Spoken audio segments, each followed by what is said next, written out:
Hi everyone and welcome back to my channel. It's Kai and today I have for you a very special Labubu Winter Nails tutorial.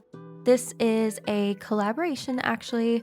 I was invited by the lovely Chetta from Flawlessly Unique Nails. So I will leave down below everyone who is participating in the collaboration, linking their channels if you would like to see the sets they came up with.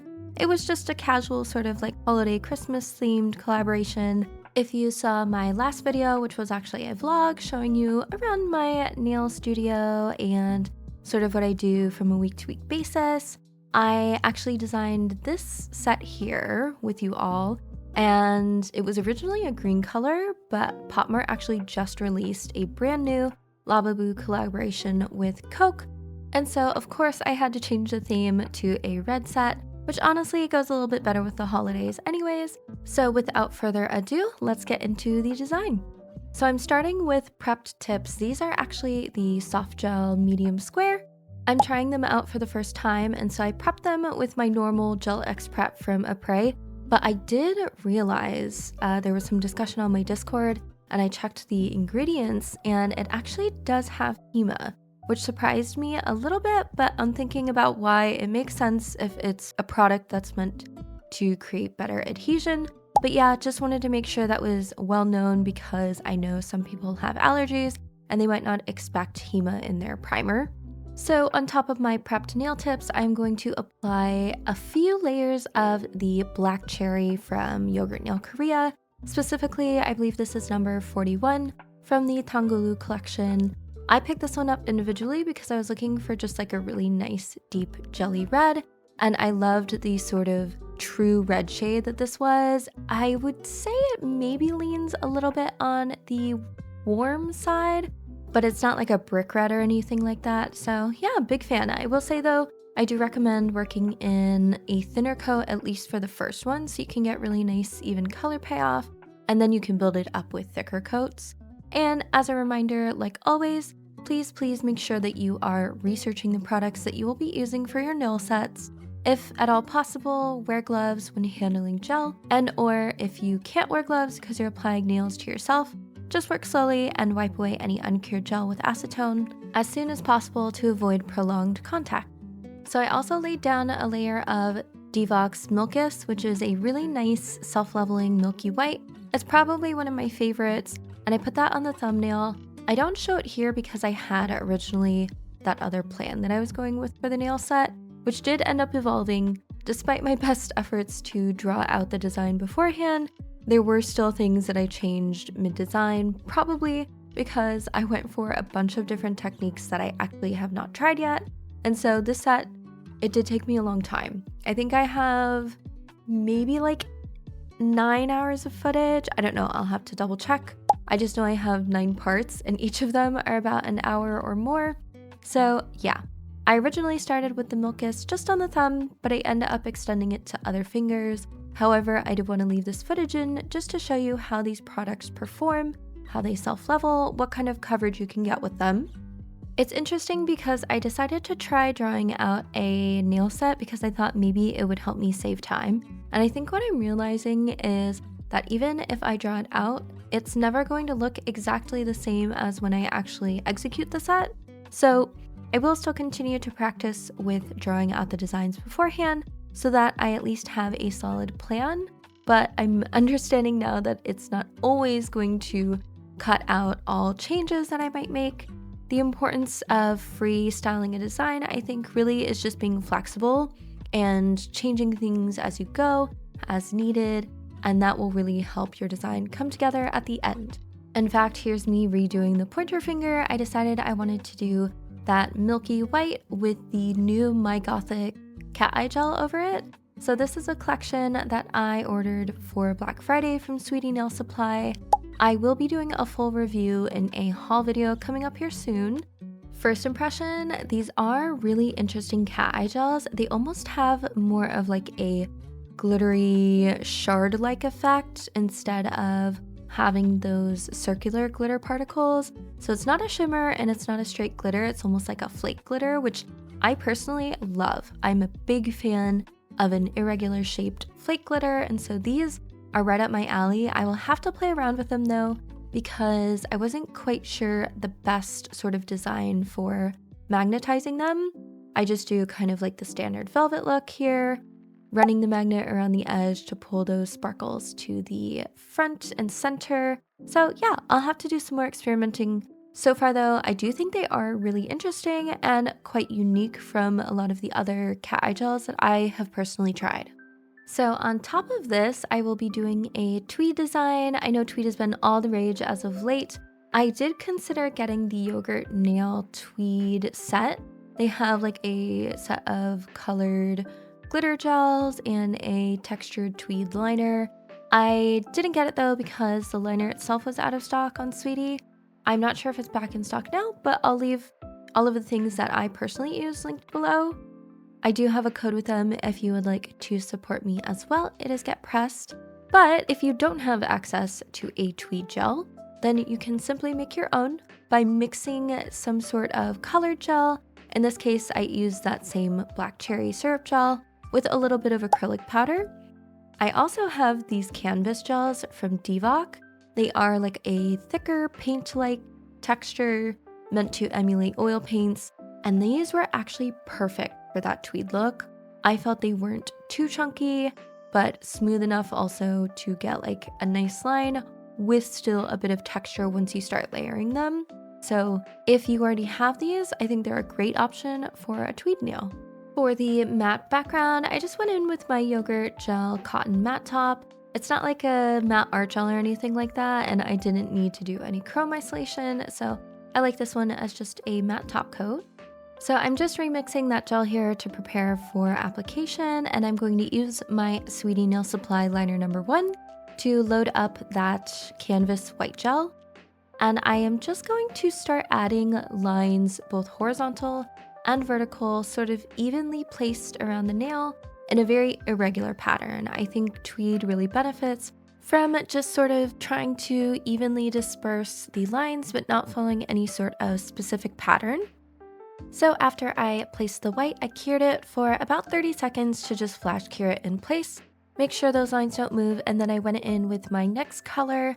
This was the black. I don't really think the order matters if you are doing multiple coats, so I ended up doing 2 coats of each color and just kind of like adding the color where I thought it was missing for the second coat, curing in between each time. However, I will say it might be beneficial to do the lighter colors last. That way, like if you want the white highlight to be on top, that you have those lighter colors on the top covering some of those darker colors. Here I'm using that same Migothic Sparkling polish to just bring some of that shimmer to the surface. I felt like it was kind of getting covered up by the pattern. And then I magnetized it just to bring those sparkles to the surface, and I thought it looked really nice. So here I'm going in with that second layer. Honestly, I almost feel like I should have left it at 1 and did maybe more concentrated lines that were a bit closer together. It almost feels a little bit too busy now that I've added the second layer of gels, but I'm not sure. You tell me, do you like it with the more spread out lines, or do you like the slightly more busy pattern where they're all closer together? Here I am redoing the pinky finger, and I am just ombreing out that black cherry syrup gel with the Nail Bio ombre brush. Honestly, this is my new favorite ombre brush. It just works so well. The little hairs, they stay nice and separated, you can see here, so that they don't clump up and ruin the blending effect. But I wanted to do another tweed nail, and so I'm doing it on the pinky just with a red base instead of a white base. And I wanted the tip clear so that you could really see those other colors shining through for the tweed pattern. This is my first time attempting a tweed pattern, and honestly, once you get the hang of it, it is super easy to execute. Definitely a really fun, I would say, beginner-friendly nail look if you have the supplies. And even if you don't have like the textured 3D gels, you can just make them with some acrylic powder like I did for the red color. So honestly, highly recommend giving it a try. It's a lot of fun, and you don't have to be really precise with it. Sorry if my voice is a little scratchy. I kind of just woke up, so if you don't know, I share my recording space and my nail room with my boyfriend. He's a big gamer, and he actually runs a guild, and so he's really busy right now with a launch of a new game, and I have very little time to actually record, but I'm already late for this collaboration and really wanted to get it out. So I'm attempting to record early in the morning right now in order to post this on today, which is Sunday. Speaking of the collaboration, I just wanted to shout out the lovely ladies who invited me to this. Honestly, these are some of the women who first supported me when I got my channel, when I began posting really early on this year. This is when I was starting to be more consistent with my tutorials, with longer videos, and so I am forever grateful for those lovely people who really just supported me from the beginning when I was a dinky little channel with maybe like 100 subscribers. They are so sweet. This community has been such a positive experience overall. People are just so lovely in the comments. I love seeing how everyone is supportive of each other, no matter what sort of like age range you're in, no matter what your art style is. In general, I've just seen a lot of love and positivity from the nail art community, which I couldn't be happier to be a part of. Honestly, those women inspire me because a lot of them are parents, they have their own full-time jobs, and they still balance like content creation and nail art.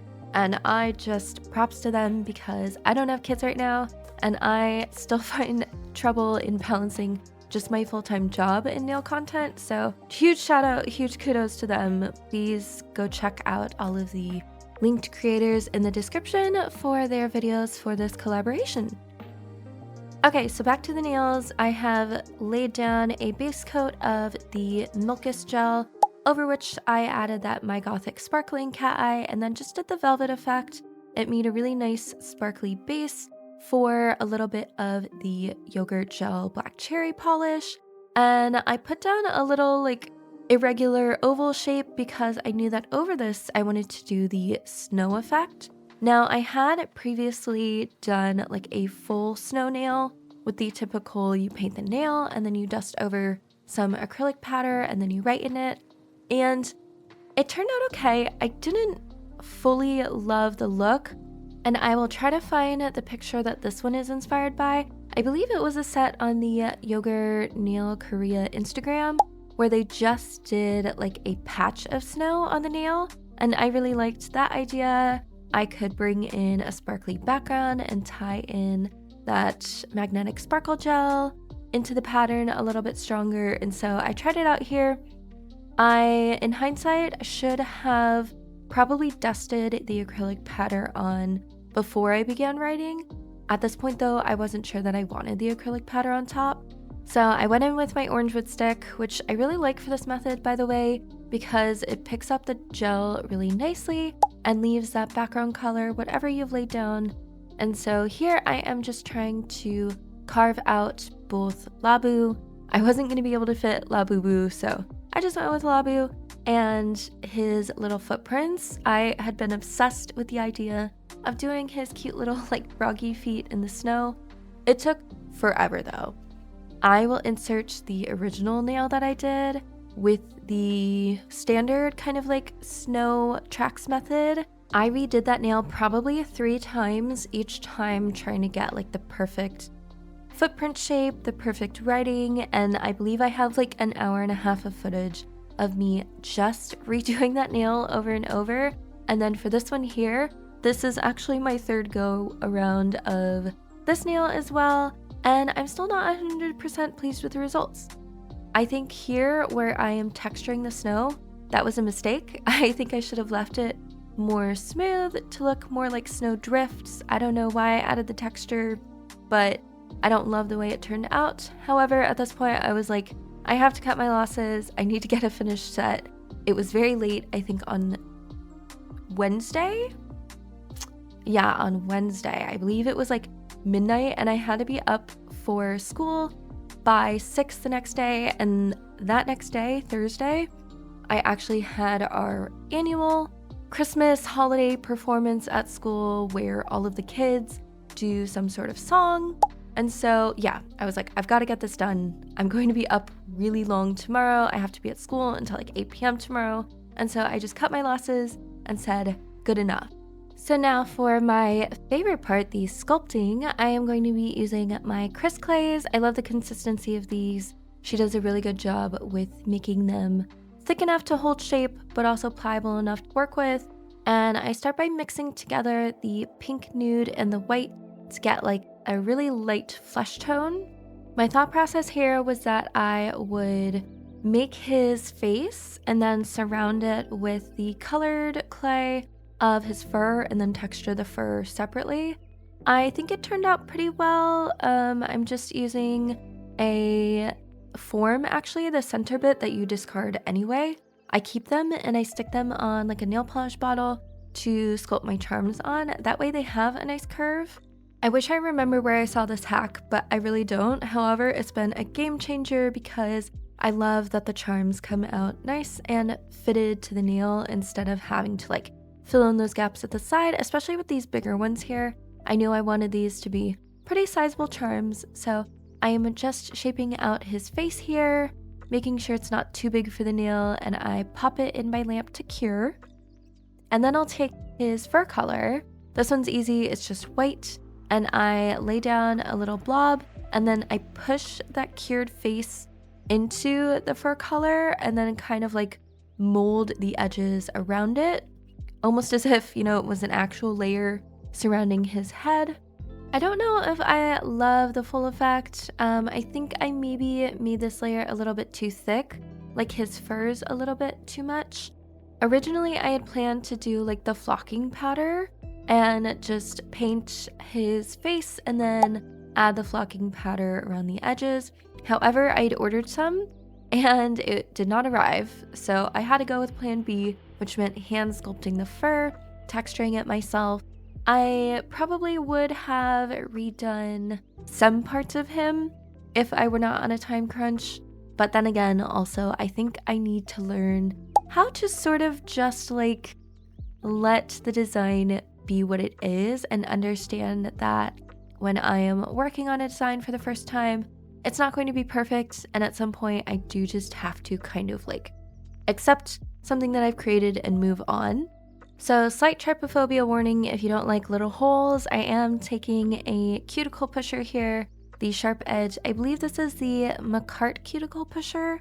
I don't use it for my nails anymore because I have one that I really like from Jello, but it has this nice pointed end that I often use to sculpt things, but it's also perfect for this technique here where you just kind of like dig into the gel and poke and lift up little pieces, and it makes this fuzzy texture that I really like for 3D fur. It makes more of like the, the Sherpa material texture rather than like individual hairs, but I thought it was good for Labubu and for doing his fur when I didn't have the flocking powder handy, so I improvised.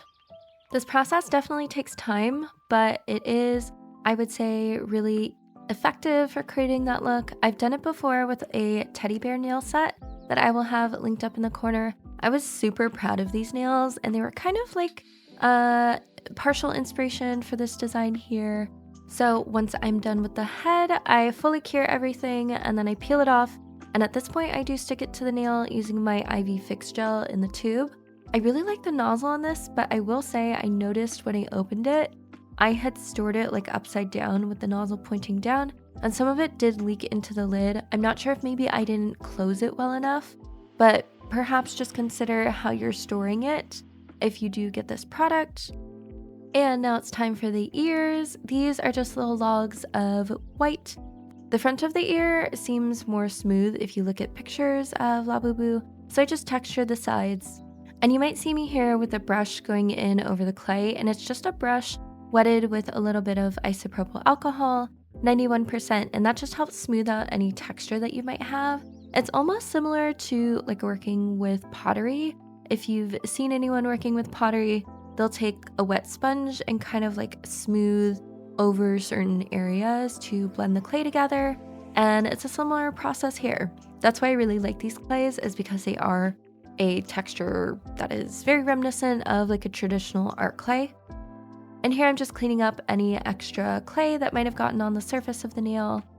And then the other ear is the exact same process. I think the hardest part was trying to get them to look very symmetrical, very even, but luckily with the texture on the sides, it was very forgiving.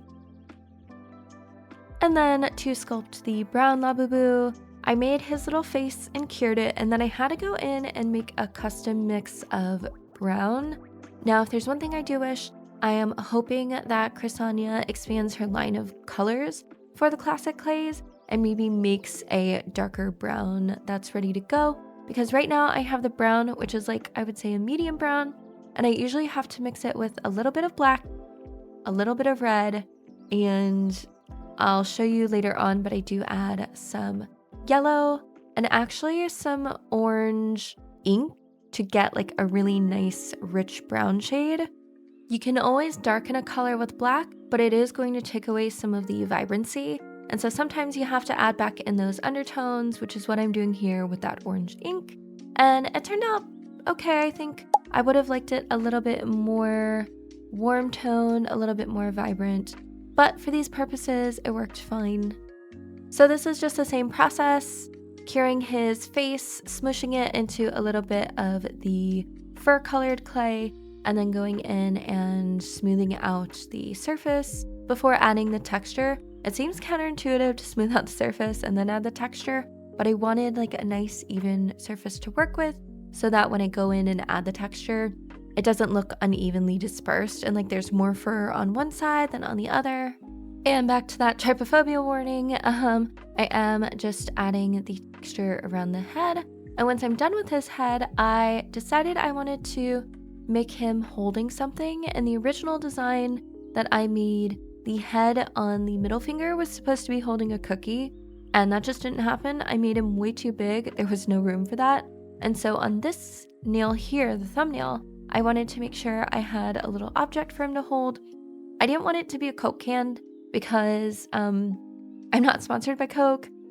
I don't really drink Coke either. Like I'll have a Diet Coke actually, rather than the regular Coke. And so I thought a Christmas ornament would be really cute. I take some round pearls I have here that are perfect already, and I just use my gold wire. I believe it's 26 gauge. I threw away the label, unfortunately.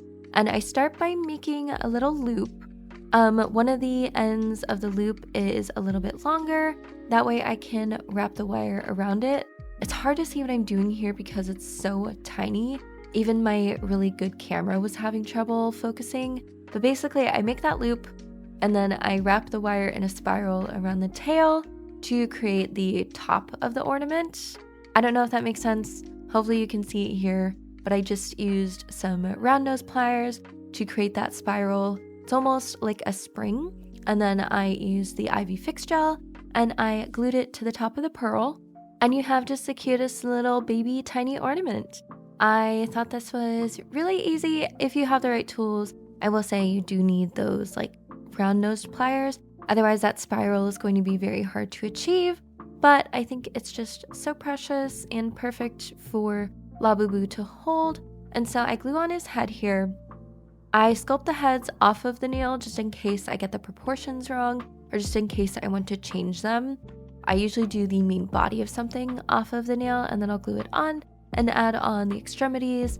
So here I'm placing his body, and in hindsight, I should have made this way bigger. He needs like a really fat little plump body and then you can attach his limbs to it. I actually have to go back later on and add more volume to his body where his limbs are not covering it completely. But lesson learned, I cured his body and then I'm just gluing the ornament to the center so that I can mold his arms and hands around it because I wanted him to be actually like literally holding on to it. Here I'm taking that nude gel and I'm just making the teeniest, tiniest little feet. This was a frustrating process because they were so small. I still don't think they turned out perfectly. I think they're slightly too big for his body, but you know what? Again, at this point, I was just like, I've got to get this done. I was molding these at, I would say, probably 2 a.m. on Friday, and I had originally wanted to get the video out on Saturday, and it wasn't gonna happen because I had to edit all day Saturday, do my like B-roll in the morning, and it didn't happen. So Sunday it is. Here are his little arms. I just took that same brown clay, molded the overall shape I wanted, and then went in and textured them. I did make a little divot at the wrist area to where I could put in his hand and kind of like insert it into the end of the arm so it looks like it is part of the arm itself, like it's fully connected. It didn't work 100% like I wanted, so I end up going back over the little hands with a little bit of the brown just to make them look like they're in fuzzy sleeves. This is probably one of the most complex characters to date that I've sculpted, especially because I was having to do the little hands and feet and just so many small details. I very much appreciated the challenge. I learned a lot, but it did mean that this set took far longer than I ever wanted it to. I need to learn. If I'm going to try new techniques, I should really do like 1 or 2 at a time and not, 3 or 4 at one time, because then it just takes me far too long. I don't love the term perfectionist because I don't necessarily think what I'm seeking is perfection. I just have a vision in my head, and it's not that it's a perfect vision even, it's just my vision. I would say like what I'm looking for, and often I have trouble letting that go. I'm firmly aware that perfection is impossible. Nobody's gonna reach perfection. And again, I don't think what I'm looking for is perfection per se. It's just that I have high standards, and I am working on being happy with an outcome that is not exactly what I envisioned. It's weird because I actually have this habit for myself, but not necessarily for anyone else. Like at school, look, hey, if a kid turns in something and it's already late, it's only half done, I'm gonna give him that partial credit, But for myself, I have trouble doing anything that is not to what I believe is the fullest of my abilities. So definitely let me know if you relate down below how you handle that sort of thing. For me, it's just been a matter of like taking a break from something if I'm getting frustrated with, if I'm not liking the outcome, and coming back refreshed, re-energized with hopefully a new perspective on it. For example, when I was doing the faces here, when I was painting them with my MPA art palette and my favorite detailing brush, the Dayami short liner, I was getting really frustrated because the eyes weren't turning out how I wanted, the mouth wasn't turning out how I wanted, the nose was so tiny it was hard to get the right shape. And so halfway through painting the face, I did go and take a break. I had a little dessert snack and came back refreshed, re-energized, and I fixed some of the details that I didn't like the first time around. The eyes here, I actually make the irises a little bit bigger, fill up more of that white space to give it the more cutesy look. Overall, I'm pretty happy with the details that I got. I do think if I did this again, I would structure the face just a little bit different because it didn't give the exact sort of like ugly cute that I was looking for that this character is very well known for. But once again, I just had to tell myself, you know what? It's 4 a.m. I've got to go to bed at some point. This was on that Friday, just 2 days ago before I knew I needed to post this collab. And so I had to cut it off.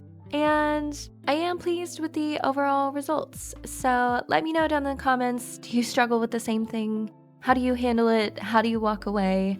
I would love more ideas. Speaking of ideas and comments, if you haven't yet checked out my Discord, I do have one. Unfortunately, in the last couple weeks, I haven't been as active as I would like because of everything going on with school and life. I just have gotten off of school for Christmas break, which I'm super excited about. It means more time to stock up on filming some content, time to spend with my family, with my boyfriend, and just honestly get a break in general, which I definitely think I need after this semester. This last week has been very busy with a number of family birthdays, the school show going on. In addition to that, I helped with the student council, and we did like a winter carnival celebration for the end of the semester. And then I also had grades due. So yeah, this week was crazy, but I'm happy it's over. I'm proud of all that I achieved in it. Although in hindsight, I should have left the nose the way it was. I thought it was too big, so I scraped it off and redid it smaller. And ultimately, I think it looked better that way, but too late now to change it. I have to get this video up. And I do have a little vlog that will be going up sometime soon covering the behind the scenes of making the set, some of the mistakes I made, and how I would potentially improve it, and some of the older iterations of the designs that I redid for this final look. So if you're interested in that, please consider subscribing. I really appreciate everyone who is here, who's part of the community, who has been just so lovely in the comments and supportive and use my codes. It honestly helps this channel keep going. I could not do it without all of you. So this holiday season, I just want to say thanks. You all really just have, in a lot of ways, changed my life. I started this channel thinking it would just be like a fun thing that I would occasionally do on the side, and I didn't realize how much I would love doing nail art tutorials, being part of such a wonderful community, and between real life and work and doing this channel, it's kept me very busy, but also feeling very fulfilled. You know, I look back on this year and I'm super proud of what I've achieved. I'm super happy with some of the friends that I've made here on this space, and I just couldn't be more thankful. So I do just want to, make sure that I hope everybody who's watching knows how much I appreciate their support, whether it be just watching my videos, liking, commenting, using my codes, joining the Discord to chit chat. Honestly, all of it helps. So thank you so much. I hope you all are having a wonderful holiday season so far. So as I've been told, I do yap a lot. Back to the nail set, I suppose. Here I wanted to do like a doodle pattern, and often I will use jelly pens for this. However, I didn't have like a jelly red pen, so I dipped a very, very small dotting tool into that same jelly polish, the black cherry, and just started drawing on the design, and I was surprised at how well it worked. Here's me doing the same process but with an actual gel pen. It does give you more control, the actual gel pen with the inks. It's obviously meant to do this, but I was surprised at how similar doing that with a dotting tool was, and I will definitely be trying that method again in the future for doing these sort of doodle designs. I just wanted to add something to the background of these nails because I felt that they were too plain, and so my default is just like a pattern. And after everything dries down, I top coat it with that cotton matte top gel from Yogurt Nail Korea. When possible, I do like using the same brand top coat for whatever colors underneath. I don't think it really makes a difference. It's probably just placebo, but I try to because I know that the brand is using similar ingredients in their products.